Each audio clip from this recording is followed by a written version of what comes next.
yo creo que cuando pierdo un domingo acá se siente como un mes. Estaba viendo a algunas personas y yo dije, uy, no, pues yo creo que no he visto a nadie en como un año. No, es que yo solo perdí un domingo, pero bueno, era bien chévere estar allá. Pero eso también me impactó porque hay algunas iglesias que son muy chiquitas, en pueblos, ahí en varios lugares que también pues nos acercan tratando de saber pues cómo debemos hacer la iglesia de una manera bíblica y no saben, y por eso están allá para aprender. Y eso me lleva a pensar también, como nosotros crecemos numéricamente aquí como iglesia, más importante que los números es que estamos creciendo espiritualmente.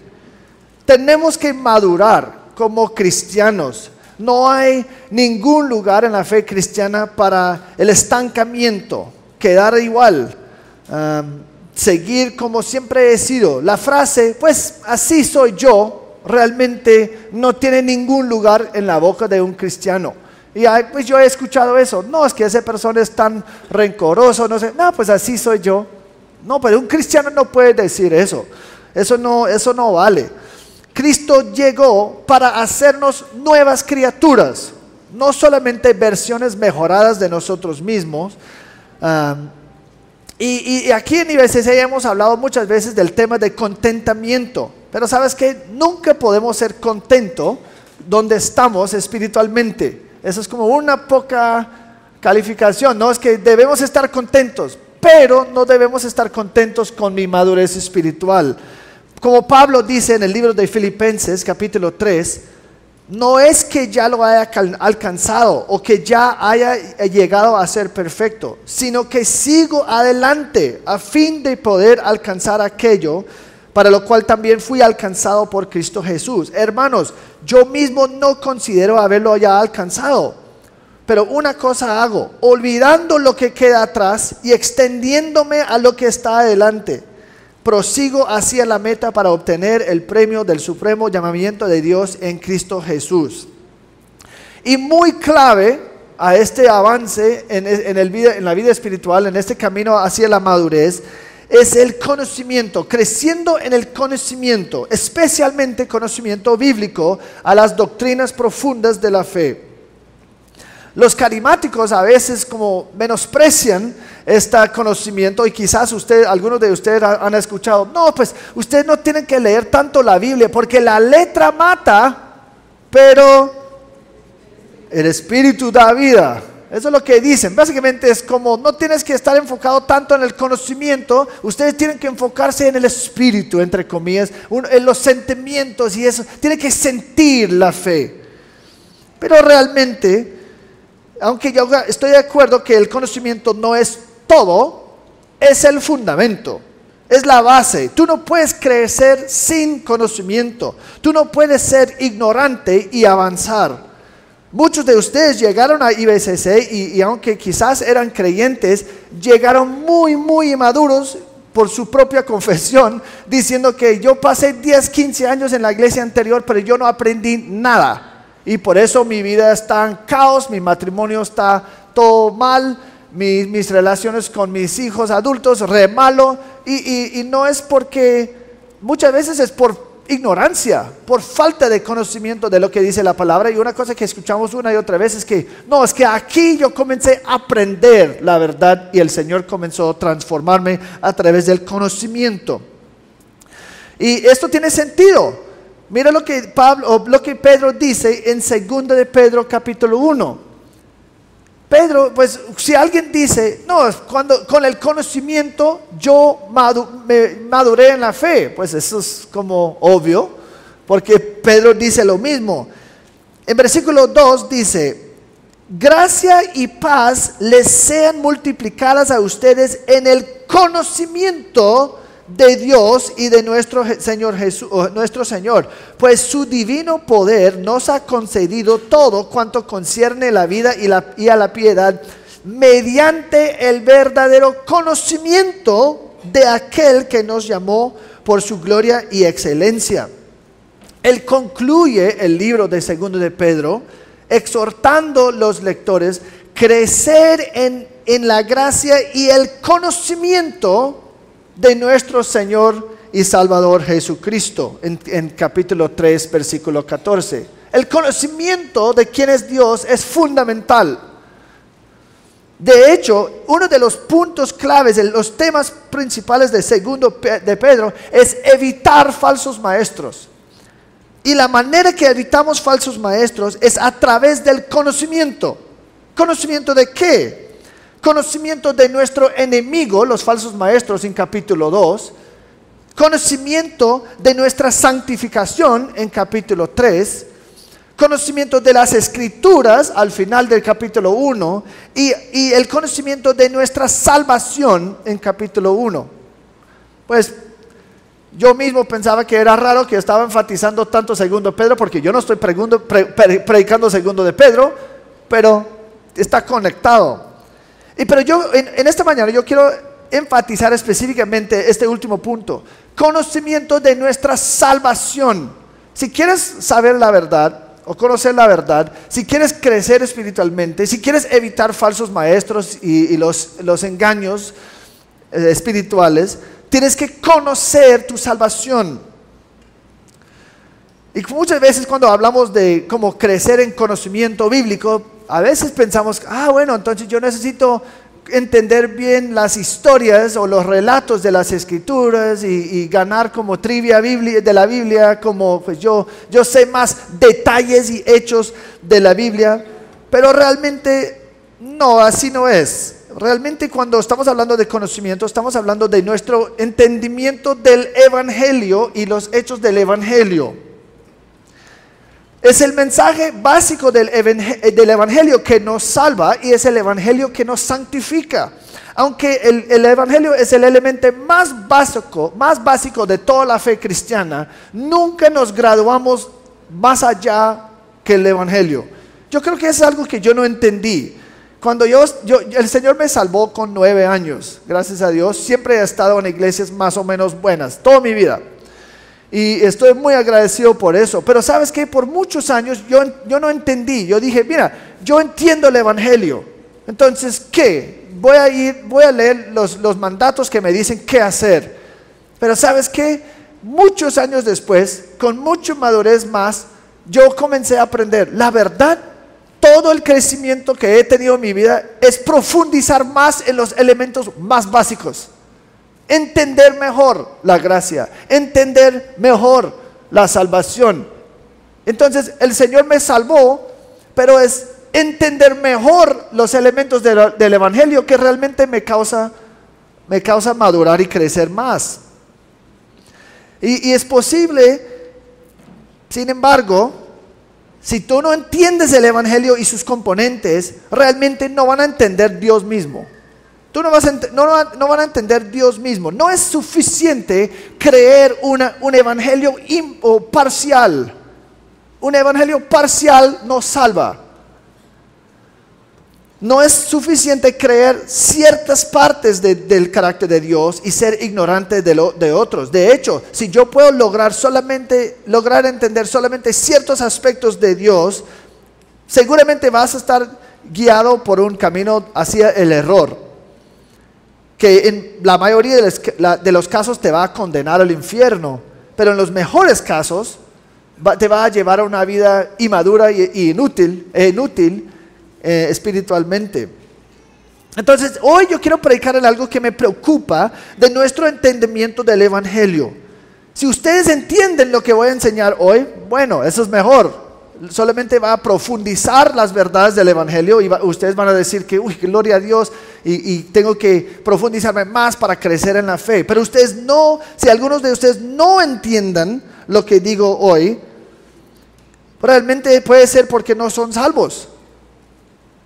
Y algunos de ustedes pueden descubrir hoy que el Dios en que has puesto tu fe no es el Dios de la Biblia, aunque suena parecido en algunos aspectos. Y yo quiero pasar mi tiempo en esta mañana contestando realmente o respondiendo realmente qué es el dilema más grave, el problema más grande en todo el universo. Pues hay muchos problemas a estar solucionados, pero este es el problema más importante. Gracias a Dios, el problema es, Dios tiene la solución. pero sí es un problema si pensamos bien. Y nuestro entendimiento de la solución tiene gran implicaciones para nuestras vidas y la eternidad. Y el problema vamos a examinar en 2 puntos. Y en el tercer punto vamos a ver la solución a ese gran dilema. Y el texto para hoy es Romanos 3. Romanos 3. Algunos de ustedes piensan, no, pues si Michael no puede predicar 2 versículos en 1 hora, ¿cómo va a predicar 31? No, yo no voy a intentar predicar 31 versículos. Solamente voy a predicar 9 a 26. Eso es como 27 versículos. Mucho menos. Así que tranquilos. No hay problema. Pero nuestro primer punto, el primer punto que vamos a descubrir o estudiar hoy, es la mala noticia de un Dios justo y santo. La mala noticia que un Dios justo y santo. Y yo quiero que ustedes comiencen esta mañana meditando en una pregunta. Y yo he dicho esta muchas veces, pero yo quiero que piensen bien. Si ustedes mueren en este momento y están delante del Señor y Él te dice, ¿por qué te voy a dejar entrar mi cielo? ¿Qué dirías? Si yo me muero en ese momento, o hoy, o mañana, y estoy delante del Señor, y Él dice, ¿y por qué te voy a dejar entrar mi cielo? ¿Qué dirías?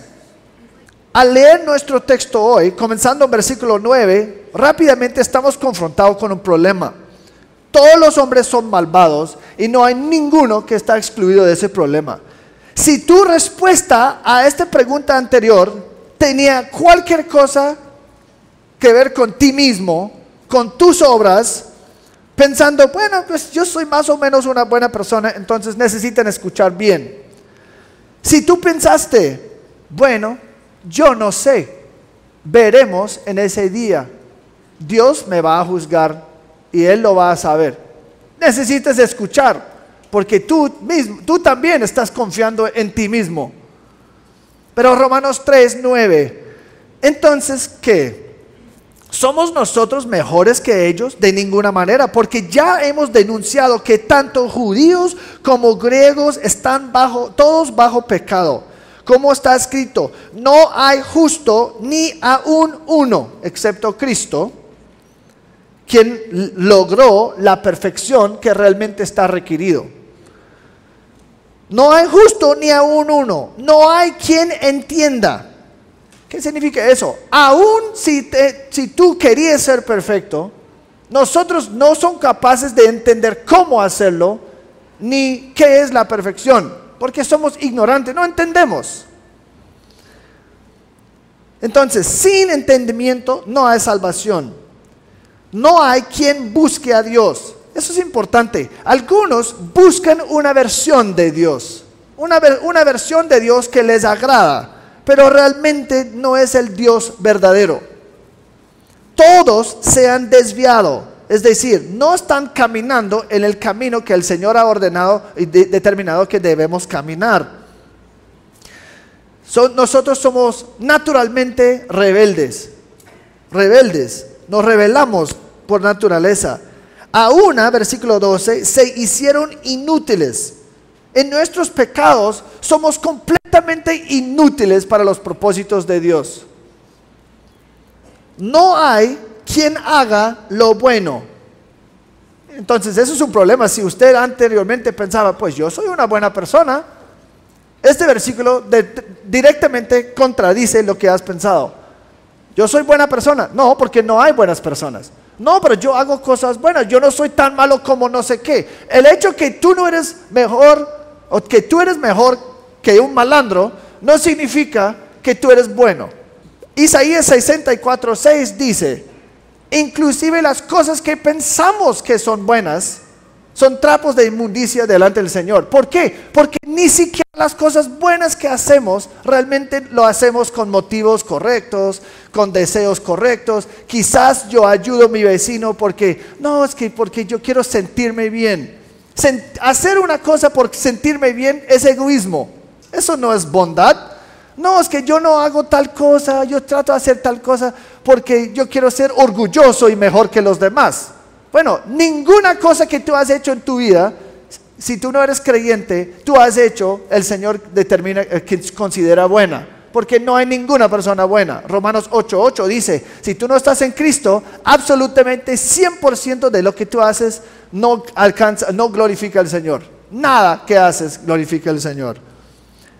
Y dice al final del versículo 12, no hay ni siquiera uno que es bueno. Versículo 13, sepulcro abierto es su garganta. Eso significa que tu boca, como pecadores, nuestra boca está lleno de mugre y cosas sucias y feas.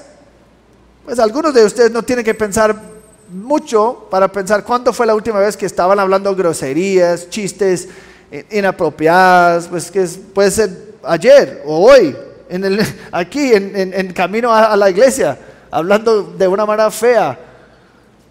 Dice que nuestras palabras son corruptos y podridas, engañan de continuo con su lengua. El hombre pecaminoso es naturalmente engañoso, caracterizado por la mentira piadosa quizás, que no es para nada piadosa, pero a veces decimos que no, pues es que no estoy mintiendo, es para ayudar o no sé qué, o evitar problemas y pues eso es engaño, eso es mentir. Y nosotros mentimos a nosotros mismos o a los demás. No, yo no miento a nadie, pero yo me autoengaño mucho, ¿no? Porque yo me digo cosas que yo espero que son verdades, pero no son. Veneno de serpientes hay bajo sus labios. Nuestras lenguas son peligrosas y imposible dominar. Eso es Santiago 3:14. Llena está su boca de maldición y amargura. Sus pies, versículo 15, son veloces para derramar sangre. El incrédulo está marcado por la ira y el odio. La ira y el odio. Si tú eres una persona muy odiosa, si tú eres una persona con mucha ira, mucha rabia, es muy probable que tú no eres salvo. Destrucción y miseria hay en sus caminos. Mira, las vidas de un pecador son naturalmente destruidos. El pecado destruye. Incluso es autodestrucción. Versículo 17. Y la senda de paz no han conocido. La senda de paz. El incrédulo, su vida está marcado por disensiones y conflictos, peleas con todo el mundo. Yo he conocido gente que están como, no, es que tú no entiendes, pastor, que esa persona me acercó y comenzó a pelear conmigo.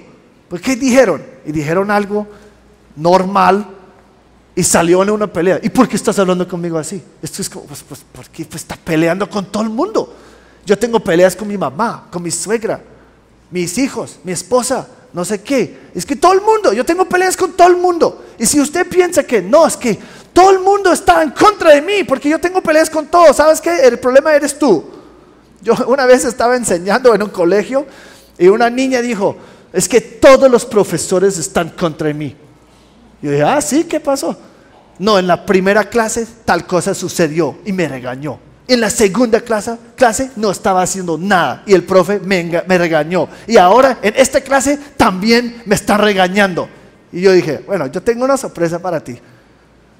Después de la reunión que tenemos como profesores entre nosotros, cada día escogimos un niño solamente para molestar ese día. Y hoy fuiste tú. Y es como, ¿de verdad? Yo dije, no, claro, no es verdad.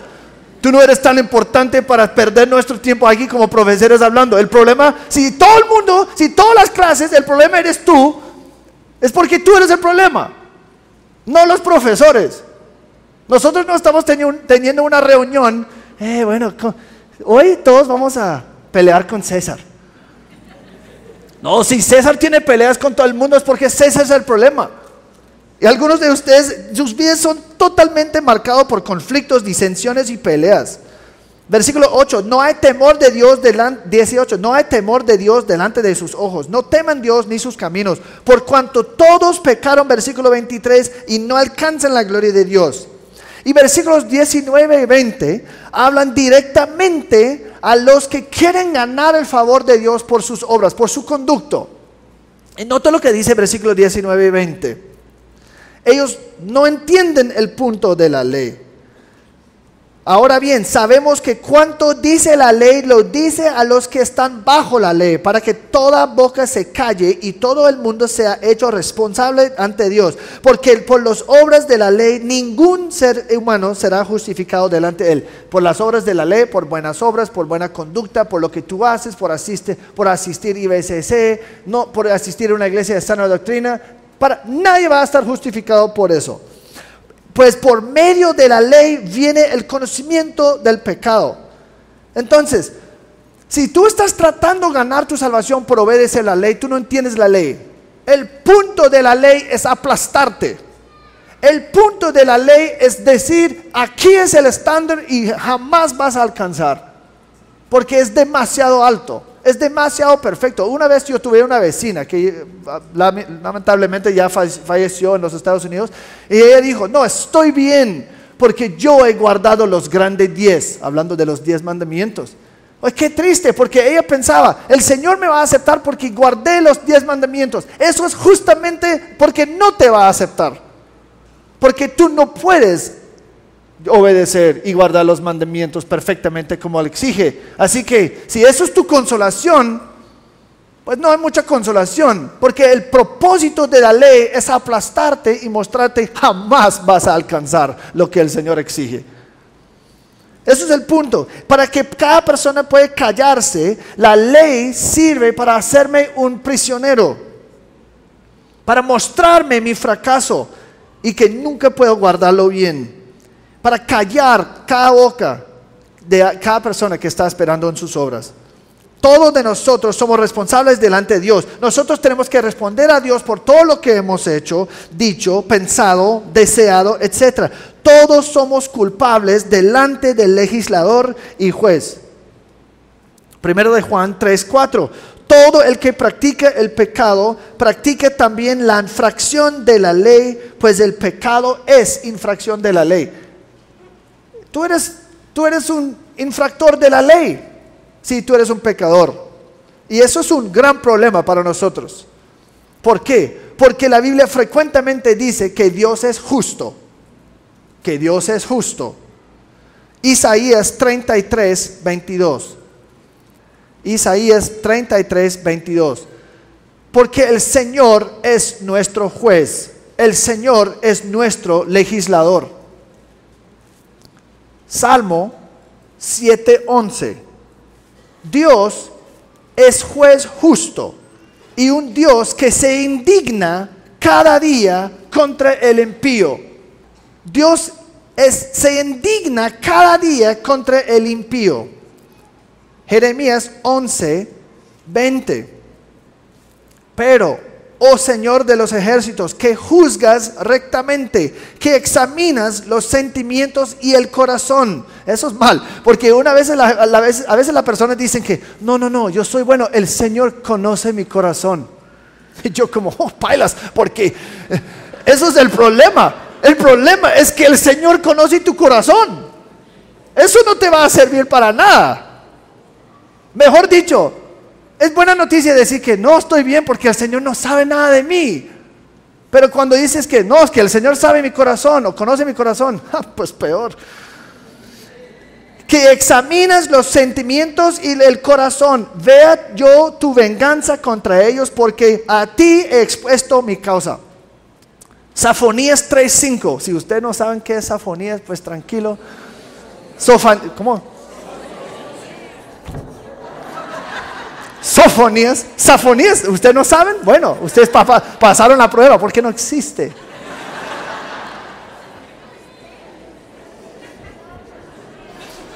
Sofonías, español. Es que cambian los nombres, eso es el problema. Los nombres son perfectamente suficientes en inglés y cambian todos. Yo no sé por qué. Sofonías 3:5. El Señor es justo en medio de ella, no cometerá injusticia. Cada mañana saca a luz su juicio, nunca falta. Segunda Tesalonicenses 1:6-8. Porque después de todo es justo delante de Dios que Él pague con aflicción a quienes los afligen a ustedes. Versículo 8. Dando castigo a los que no conocen a Dios y a los que no obedecen al Evangelio de nuestro Señor Jesús. Y finalmente 1 de Pedro 1:17. Y si invoquen como Padre a aquel que imparcialmente juzga según la obra de cada uno. Mira, esto significa que Dios siempre hará la justicia. Él siempre va a hacer lo que es correcto y justo. Y sabemos, si la justicia está hecho, ningún infractor saldrá impune con su pecado. Siempre estarán juzgados y castigados. Y el hecho que somos infractores de la ley, nosotros necesariamente vamos a estar castigados por eso. Eso es inevitable. Si nosotros, escucha bien, si nosotros no somos juzgados, si nuestros pecados no son castigados, Dios ya no es justo y Dios ya no es Dios. Si Dios no castiga tus pecados, Él ya no es justo, entonces ya no es Dios. Versículo 23 nos da la declaración como en resumen de toda la humanidad. Por cuanto todos pecaron y no alcanzan la gloria de Dios. Dice que 100% de nosotros hemos pecado, tiempo pasado, y que 100% de nosotros en la gramática del verbo dice constantemente, continuamente no alcanzamos la gloria de Dios. Es que nosotros hemos pecado tiempo pasado y constantemente nosotros no estamos alcanzando la perfección que exige para nosotros. Es decir, yo no soy un fracaso de solo una vez. Yo soy un fracaso, ustedes son fracasos constantes, siempre, en todo. Si Dios es solamente justo, eso es muy mala noticia para nosotros. Segundo punto, la mala noticia de un Dios misericordioso. Y ahora usted es como, ¿qué? La mala noticia de un Dios todo misericordioso. Versículo 24 dice, siendo justificados gratuitamente por su gracia. Ser justificado significa que Él nos declara justos delante de Dios. Él nos declara inocentes. Eso significa que Él va a tratar pecadores como nunca han pecado. Después de estudiar la justicia de Dios, nos alivia escuchar que es un Dios misericordioso. Él muestra misericordia, Él muestra la gracia y nosotros podemos ser liberados gratuitamente. No hay ningún duda sobre esto. La Biblia lo deja muy claro que Dios es un Dios misericordioso. Éxodo 34, 6 a 7. Éxodo 34, 6 a 7. Que acaba de leer esta mañana. El Señor, Dios compasivo y clemente, lento para la ira y abundante en misericordia y verdad, que guarda misericordia a millares, el que perdona la iniquidad, la transgresión y el pecado, y que no tendrá por inocente al culpable. Deuteronomio 4, 31. Pues el Señor tu Dios es Dios compasivo. Salmo 86, 5. Pues tú, Señor, eres bueno y perdonador, abundante en misericordia para con todos los que te invocan. Lamentaciones 3:22. Que las misericordias del Señor jamás terminan, pues nunca fallan sus bondades. 2 Corintios 1:3. Bendito sea el Dios y Padre de nuestro Señor Jesucristo, Padre de misericordias y Dios de toda consolación. La palabra misericordia significa mostrar favor y no castigar como uno se merece. Implica una relación de perdón. Y como pecadores culpables, nosotros nos encanta la misericordia del Señor. Regocijamos en esta característica de Dios. Pero yo quiero decirles, hay un gran problema si Dios es misericordioso. Hay un gran problema. Es una contradicción en Dios, ¿no es? Hemos visto, Dios es santo, Dios es justo. Él tiene que castigar pecadores. Y acabamos de pasar varios minutos hablando de cómo nosotros somos los pecadores. Amamos la misericordia de Dios, pero si no tenemos cuidado y solamente amamos su gracia y su misericordia, entonces terminamos con Dios falso que no es digno de adorar. Muchas veces, incluso en IBCC, yo he hablado con gente. ¿Y por qué el Señor va a aceptarte? ¿Y por qué tú crees que tú eres salvo? Y la respuesta ha sido lo siguiente: porque Dios es misericordioso. Eso es verdad. Dios es misericordioso a algunos, pero no todos. Entonces, ¿por qué va a mostrar misericordia a ti? No porque soy sus elegidos. ¿Y cómo sabes? Porque Él me ha salvado. ¿Basado en qué? Porque Él es misericordioso. Pero ¿basado en qué Él es misericordioso? ¿Basado en qué? A veces escucho, no, yo soy salvo porque yo me arrepentí y Dios me perdonó. ¿Basado en qué te perdonó? Dios no está obligado a perdonarte. Él no tiene que perdonarte solamente porque pediste perdón. Hay muchos narcos que mataron gente y después fueron a la iglesia, confesaron sus pecados, perdóname, y siguieron igual. El hecho que tú pediste perdón no significa que Dios te perdona. Es importante pensar en eso. Muchas personas solamente se aferran a la idea que Dios es misericordioso sin entender lo que están haciendo o sus implicaciones. Ellos no entienden el gran dilema que está presentado en este punto. Principalmente que Dios es justo.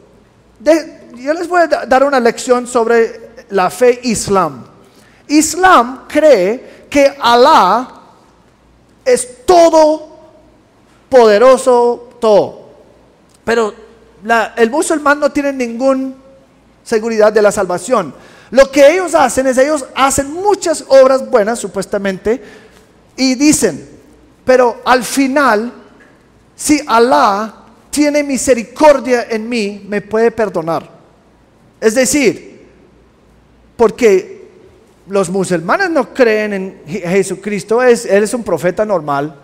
Ellos no creen que Él murió en la cruz ni nada. Básicamente lo que Alá está haciendo es decir, para algunos de ustedes solamente voy a pasar por alto sus pecados. Voy a mostrarte misericordia. Y para ellos supuestamente es buena noticia. Pero mi punto es esto: si no hay un pago por el pecado y el pecado simplemente está ignorado o pasado por alto, eso es un Dios todo misericordioso, pero esto es si esa misericordia viene a expensas de los otros atributos de Dios, eso es mala noticia. Eso es un Dios falso. Entonces yo quiero preguntarles hoy, Dios es misericordioso, pero ¿basado en qué? Si Él es misericordioso a expensas de su justicia, es un Dios falso. ¿Dios ignora su justicia solamente para salvar pecadores? No, Dios no puede ignorar ningún atributo suyo porque eso es su esencia. Él no ama, Él es amor. Él no actúa de una manera justa, Él es justo. Todo lo que hace es justo. Es imposible que no sea justo o ya no es Dios. Es imposible para Dios mostrar misericordia y no al mismo tiempo ser justo y santo. Es imposible. Y aquí es el mayor problema del universo. Es lo que leímos en Éxodo 34. El Señor, Dios compasivo y clemente, lento para la ira y abundante en misericordia y fidelidad, el que guarda misericordia a millares, el que perdona la iniquidad, la transgresión y el pecado. Gracias a Dios. Y que no tendrá por inocente al culpable, el que castigue la iniquidad de los padres sobre los hijos y sobre los hijos de los hijos hasta la tercera y cuarta generación. ¿Cómo así? Eso es una contradicción. Dios misericordioso, Dios clemente, Dios compasivo, que castiga pecadores. Pues, ¿cómo así? Pues lo aceptamos, pero el problema es que realmente sí hay un conflicto ahí. Y entonces el problema del universo, el mayor problema del universo es esto: ¿cómo es que un Dios justo y santo, quien no puede tolerar ni permitir pecado, y está obligado por su naturaleza a castigar el pecado, y este mismo Dios es omnisciente y conoce todos mis pensamientos, todas mis motivaciones, todos mis deseos? ¿Cómo es que este Dios que está obligado por su ser de castigarme, cómo es que Él puede mostrarme gracia y misericordia y sigue siendo Dios? ¿Cómo así? Si Dios es solamente misericordioso a expensas de su santidad y justicia, eso es mala noticia. Significa que la injusticia abunda. Significa que Dios ya no es digno de adoración. Un Dios que perdona, un Dios misericordioso, que no castiga el pecado, no es justo, y nosotros tenemos un Dios falso que ya no es digno de adoración y es parece más como Alá que Jehová. Adoramos a Dios porque Él exige la adoración, pero porque Él es tan exclusivo por su adoración. Él dice: ustedes no pueden adorar nada más, solo yo, ningún otro Dios minúsculo. Y a veces los judíos no tenían ningún problema adorar a Dios, solo querían adorar a Dios y otros dioses. Pero Dios no estaba contento con eso, porque yo, el Señor tu Dios, soy Dios celoso, mi gloria a otro no daré. Algunos han dicho que no, pues Dios es egoísta por exigir toda la adoración. Pero solamente es egoísta si Él no es digno de la adoración. Porque si Él es digno de la adoración, eso no es egoísta, es algo adecuado. Porque Dios, no hay nada más aparte de Dios que es digno de alabar. Todos son sustitutos baratos. Isaías 40 a 48, esos 8 capítulos, realmente nos da una comparación grande de Dios verdadero contra todos los dioses falsos. Por ejemplo, en Isaías 41. En Isaías 41, Dios escoge una cosa de los falsos dioses, los ídolos, y Él dice que mira, vamos a hacer una comparación, porque yo soy digno de adoración y ellos no. En capítulo 41, versículo 22, mira que dice: que expongan y nos declaren lo que ha de suceder. En cuanto a los hechos anteriores, declaren lo que fueron, para que los consideremos y sepamos su resultado. O bien anúncienos lo que ha de venir. Declaren lo que ha de suceder en el futuro, para que sepamos que ustedes son dioses. Hagan algo bueno o malo, para que nos desalentemos y temamos a una. Miren, ustedes no son nada y su obra es vana. Abominación es Él que los escoge. Es decir, Él está diciendo: si tú eres un Dios real, cuéntame qué va a pasar mañana. Pues obviamente no pueden. Entonces está diciendo que bueno, ¿tú no sabes el futuro? Entonces tú no eres digno de adoración. Tú no haces nada. Pero Dios, en comparación de Dios, el único Dios verdadero digno de adoración, que no solamente conoce el pasado, sino que conoce el futuro. Isaías 46, versículo 9. Acuérdense de las cosas anteriores ya pasadas, porque yo soy Dios y no hay otro. Yo soy Dios y no hay ninguno como yo, que declaro el fin desde el principio y desde la antigüedad lo que no ha sido hecho. Yo digo, mi propósito será establecido y todo lo que quiero realizaré. Está diciendo, si tú no sabes el futuro, tú no eres Dios. Pues eso también es una advertencia para nosotros, porque muchas veces nosotros confiamos en nosotros mismos y hacemos ídolos de nosotros mismos. Y cuando alguien dice que no, yo soy Dios, yo he escuchado eso evangelizando. Si otro dice que no, es que yo soy independiente, una cosa que puedes hacer es, entonces dime qué va a pasar mañana. Pues, no sé, entonces tú eres un mal Dios. Yo no voy a perder mi tiempo adorándote a ti. Yo no voy a poner ninguna confianza en ti porque ni siquiera conoces el futuro. Pero la Biblia, del Dios de la Biblia sí sabe el futuro. Y por eso yo voy a adorarle a Él. En 1 Tesalonicenses 1:9, comparando los ídolos a Dios, está diciendo, ustedes se convirtieron de los ídolos a Dios para servir el Dios vivo y verdadero. Porque una estatua no vive. En Isaías también dice, mire, ustedes son tan tontos, es que ustedes hacen un ídolo, de parte del madera lo usas para cocinar, hacer un sancocho. Pues eso es una interpretación colombiana. Ustedes usan pedacitos de la leña para hacer un sancocho y en la otra parte haces un ídolo. Y ese ídolo tienes que levantar y poner porque ni siquiera puede caminar. Y ustedes adoran eso. ¡Qué tonto! Eso no hace nada. Isaías dice que esos dioses son impotentes, inútiles, no hacen nada. No son dignos de adoración porque hay solo un Dios digno de ese nivel de adoración. Y por eso el Dios cristiano de la Biblia es superior a todos los dioses de cualquier otra religión. Islam, como dije, cree que Alá puede pasar por alto pecados y pues puede perdonar pecados solamente por pedir perdón. Pero ¿sabes qué? Porque nadie está pagando por sus pecados, Él no es justo y yo no voy a perder ni un milisegundo de mi vida adorando a un Dios que ni siquiera es justo. Porque eso significa que injusticia es posible y pasa y ese Dios no es digno de adorar. Cualquier religión que sugiere que uno puede ganar la salvación a través de obras es un Dios minúsculo que no es santo. Porque si yo puedo alcanzar a Dios con mis obras pues contaminadas, manchadas, sin mi santidad, y cada uno de nosotros sabemos, pues yo no soy tan santo, me quedo muy corto.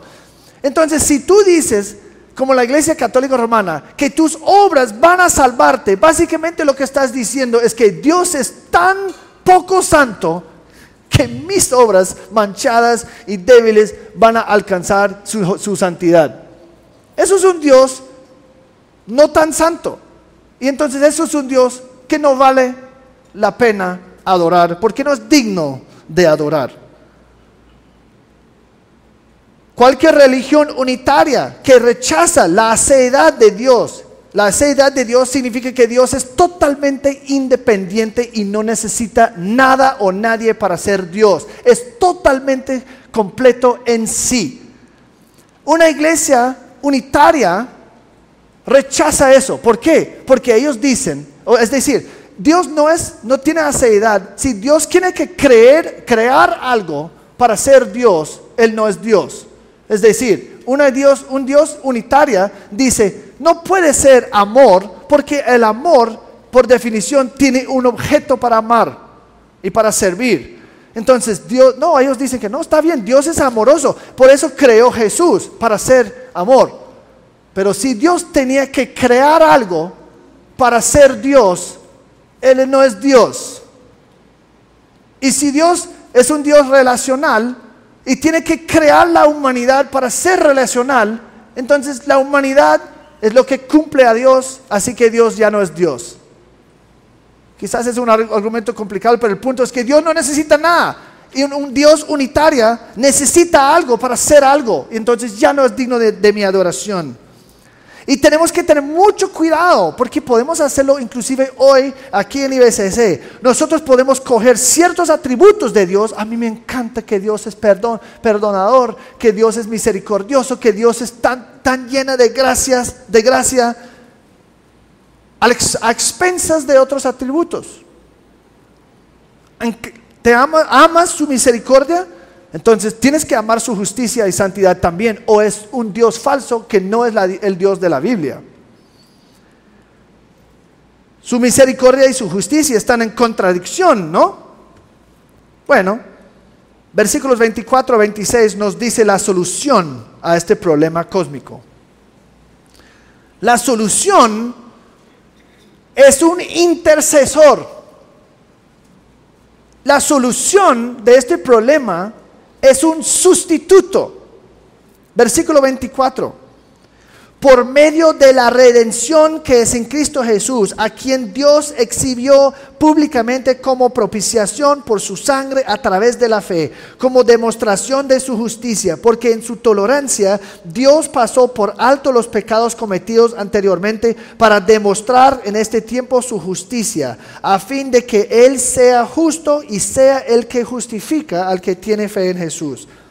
Si el fundamento de tu testimonio, escúchame bien, si el fundamento de tu testimonio es que Dios es misericordioso o que tus pecados están perdonados, pero tú no tienes como la base un sustituto, como la base para la misericordia, yo preocupo que no eres salvo. Déjame explicar. No hay salvación sin un sustituto. Sin un sustituto hay una contradicción en Dios, porque su justicia y su misericordia están compitiendo entre ellos. Bueno, lo bueno es que de ese versículo nos da las noticias gloriosas que salvación sí es posible, porque sí hay un sustituto. Justo después de darnos toda la mala noticia a la luz de la santidad y justicia inamovible de Dios, que todos han pecado y son condenados por ese pecado, Pablo nos dice que tenemos redención que es en Cristo Jesús. ¿Qué es redención? Redención es la compra de alguien, pagando el rescate para liberar a alguien de su cautiverio. En este caso, al pecado. El precio que fue pagado fue comprado por su sangre, la vida de alguien. Y realmente encontramos la necesidad para la muerte de alguien. Las primeras pistas vemos en Levítico y en el establecimiento del sistema sacrificial. El tema de Levítico es cómo un pueblo pecaminoso puede tener una relación con un Dios santo y justo. Exactamente el problema que estamos enfrentando o tratando hoy. ¿Cómo es que un Dios justo y santo puede relacionarse con un pueblo sucio y pecaminoso? Y por eso en el Antiguo Testamento hay tanto enfoque en los sacrificios de animales y el derramamiento de sangre. Después Hebreos lo deja explícita en capítulo 9, 22. Y según la ley, casi todo ha de ser purificado con sangre, y sin derramamiento de sangre no hay perdón. No, pues yo pide perdón. Había derramamiento de sangre, entonces no hay perdón. No, pero yo pide perdón, o yo pedí perdón. ¿Qué es tu punto? ¿Había un sacrificio? Entonces el Señor no te va a perdonar. Entonces, si tu testimonio habla de la misericordia de Dios, el perdón de Dios, la gracia de Dios, pero excluye totalmente el elemento de un sacrificio, del derramamiento de la sangre, de la muerte sustitutiva de Cristo en la cruz, tú no tienes un testimonio. ¿Por qué estoy enfatizando tanto esto? Una vez estaba escuchando un testimonio de alguien. En todo el testimonio no había ninguna mención de Cristo. Ninguna mención. Una historia de asistencia en la iglesia, una declaración de perdón, pero no mencionó nada de sacrificio, nada de Cristo. Y cuando la persona terminó con su testimonio, yo dije, estoy bastante preocupado que en tu testimonio nunca mencionaste Cristo. Nunca mencionaste la cruz. ¿Y qué fue la respuesta? Pues yo creo que olvidé ese detallita. Bueno, eso no es un detallita, eso es un detallote. Eso es como vender un carro describiendo todos los accesorios mira, este carro tiene aire acondicionado, tiene sillas de cuero, tiene neumáticos nuevos, pero pues por casualidad olvidar de decir que el carro no tiene motor. Pues sin motor el carro es inútil, no tiene vida. Y a veces eso es lo que pasa. ¿Por qué el Señor te salvó? Porque es misericordioso. ¿Ok? ¿Y qué más? Porque Él me perdonó. ¿Basado en qué? Porque yo me arrepentí. ¿Ok? ¿Y qué más? Pues me salvó. ¿Qué más? Yo no entiendo la pregunta. Como es que el Señor no perdona así. Un testimonio sin Cristo no es un testimonio. Y lamentablemente eso pasa. Y la gente, entonces, ¿cómo sabes que tú eres salvo? Porque el Señor me eligió. ¿Basado en qué? Su misericordia. No, es que no entienden. No entienden que sin un sacrificio no hay salvación. No hay. El Señor no te va a perdonar si no hay un sustituto. Tenemos un sustituto, pero si tu testimonio no incluye ese sustituto, eso no es un testimonio. Y yo no sé si eres salvo. La verdad, yo lo dudo profundamente. Eso no es un detallita. Eso es un detallote. El pago por nuestra liberación fue pagado a Dios, cuya santidad exigió un pago justo para el penal del pecado. Primero de Pedro 1, 18 a 19. Ustedes saben que no fueron redimidos de su vana manera de vivir heredada por sus padres o de sus padres con cosas perecederas como oro o plata, sino con sangre preciosa, como de un cordero sin tacha y sin mancha, la sangre de Cristo. Esa es la razón que el Señor te va a salvar. Versículo sigue diciendo, quien Dios exhibió públicamente como propiciación por su sangre. La próxima cosa que la muerte de Cristo cumplió fue el propiciación. Propiciación es una palabra bíblica que significa el apaciguamiento o satisfacción. Esa es la resolución al problema de la santidad de Dios. La muerte de Dios en la cruz proveyó la satisfacción para la justicia de Dios. Él tiene que castigar pecado. Y si la sangre y la muerte está requerida, la sangre y muerte de Cristo fueron suficientes. Eso no es algo que estaba hecho en oculto del ojo público, sino algo que estaba hecho públicamente por todos, para que todos veían. Dice, a través de la fe. Nota que esta salvación y perdón, redención, solo se aplica a través de la fe. Pero ¿fe en qué? Yo tengo fe en Dios. ¿Fe en qué de Dios? Que Él es vivo, que Él era una persona verdadera, que Él murió, que Él resucitó. Bueno, los católicos creen eso, los mormones creen eso, los demonios creen eso. Conocimiento simplemente intelectual de los hechos del evangelio no salva. La fe, esta fe es una confianza descansada, no solamente que esas cosas sucedieron, pero son necesarios para mi salvación, y es que yo estoy aferrándome a esas verdades como si eso fuera la única esperanza que tenemos. La idea es esta: estoy en un barco y hay tiburones en todo el agua, y el agua está lleno de sangre, y yo digo, mira, salta ahí. No, me van a morder, me van a comer. Bueno, pero yo tengo este spray, y si pones este spray una gota en tu mano, puedes saltar y no te van a morder. Y la gente dice, muéstrame esos ingredientes. Sí, lo creo. Sí, reconozco ese ingrediente. Sí, eso sirve. Esta botella realmente sirve. Bueno, entonces pon la gota y salta. Bueno, mejor tú. Eso no es fe. Estar de acuerdo con ciertos detalles y hechos sobre el Evangelio no salva. Es solamente cuando estás listo confiar en este spray, confiar en la obra de Cristo y saltar. Eso es la fe. Aceptar detalles de los hechos no salva.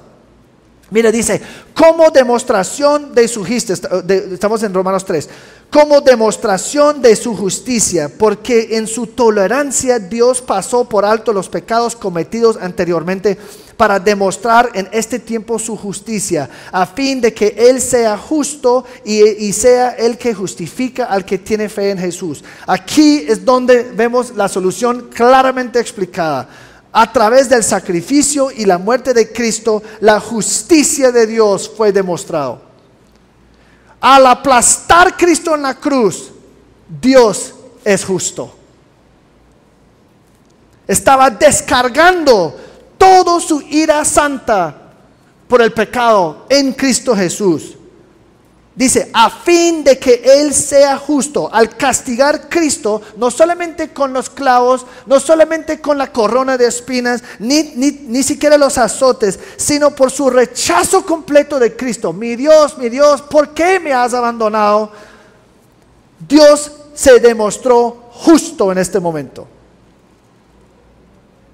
Al mismo tiempo, a través del sacrificio de Cristo, Dios está demostrando su amor y su misericordia, porque Dios pasó por alto los pecados cometidos anteriormente a fin de que Él sea el que justifica. Él es justo y el que justifica. Y la única manera que eso no es una contradicción es por la obra de Cristo Jesús. Porque aplasta a Cristo por los pecados de nosotros. Dios sigue siendo justo. Pero porque ya aplastó y derramó todo su ira, o desgastó toda su ira contra Cristo, no hay ninguna ira para nosotros, y nosotros podemos recibir gracia. Y Dios puede ser misericordioso y justo al mismo tiempo, sin contradicción, porque Cristo es el sustituto. Si no hay Cristo, esa contradicción existe todavía y uno no puede ser salvo. Él muestra su misericordia y amor primero en mandar a Cristo para ser nuestro sustituto, porque de tal manera amó Dios al mundo que dio a su Hijo unigénito para que todo aquel que cree en Él no se pierda, sino que tenga vida eterna. Y al aceptar su sacrificio en nuestro lugar, que se evidenció en la resurrección de Cristo. Esta gracia es gratis para nosotros, pero costoso para Él. En conclusión, aunque el sacrificio de Cristo soluciona el dilema más grande de cómo un Dios santo y justo puede mostrar misericordia y amor hacia nosotros, pecadores indignos, la solución solamente aplica para los que tienen fe en Jesús, que dice el pasaje. Para los que tienen fe en Jesús. Eso significa que Dios no muestra misericordia a todos. Un Dios justo está obligado a castigar todos los pecados que han sido cometidos a lo largo de la historia. Para los que se arrepienten, que reconocen a Cristo como su Dios, Salvador y Señor, y ponen su fe en la vida, la obra, la muerte de Cristo, su castigo fue tomado por Cristo en la cruz. Son libres a través de la gracia y misericordia porque un sustituto satisfizo el requisito justo de Dios. Pero para algunos de ustedes que siguen rechazando ese sacrificio, en su arrogancia y su necedad, rechazando este sacrificio, esperando en su propia habilidad de alcanzar a Dios con su bondad, o inventando un Dios un otro Dios que tiene algunas características. Una vez llegó un hombre y dijo que, pues yo no acepto un Dios que va a mandar gente al infierno. Entonces tú no aceptes el Dios verdadero, tú aceptes un Dios falso que nos salva. Entonces, si eres tú en ese momento diciendo que este Dios no acepto, bueno, entonces tú estás buscando un sustituto que no es digno de la salvación, que no puede salvar. ¿Y sabes qué? Dios sigue siendo justo. Y si Dios y Cristo no es el sustituto para ti en la cruz, tú mismo vas a sufrir la justicia de Dios por una eternidad en el infierno. Dios será justo. Él va a cumplir y Él va a castigar el pecado. O Cristo va a recibir el castigo o yo voy a recibir el castigo. Y lo que cambia eso es la fe en su obra. ¿Dios es misericordioso? Claro que sí. ¿Dios es justo? Claro que sí. ¿Cómo se reconcilian los dos? Solamente a través de Cristo Jesús. Y ahora vamos a terminar adorando y alabando a nuestro Señor Jesucristo, porque sin Él, pues ese dilema es demasiado insuperable, ¿no? Oremos. Señor, gracias que tú eres justo y santo. No queremos perder ese atributo de ti. Necesitamos que tú seas justo para ser digno de adorar. Pero también te agradecemos porque tú eres misericordioso y amoroso. Y aunque parece con una contradicción, un conflicto entre sí, es solamente a través de Cristo Jesús que ese conflicto se solucione y podemos ser perdonados y la justicia no está evitado. Hay justicia y hay gracia al mismo tiempo. Tú puedes ser justo y también el justificador solamente en Cristo Jesús. Te alabamos y te adoramos porque tú eres el único Dios digno de adoración. En el nombre de Cristo Jesús. Amén.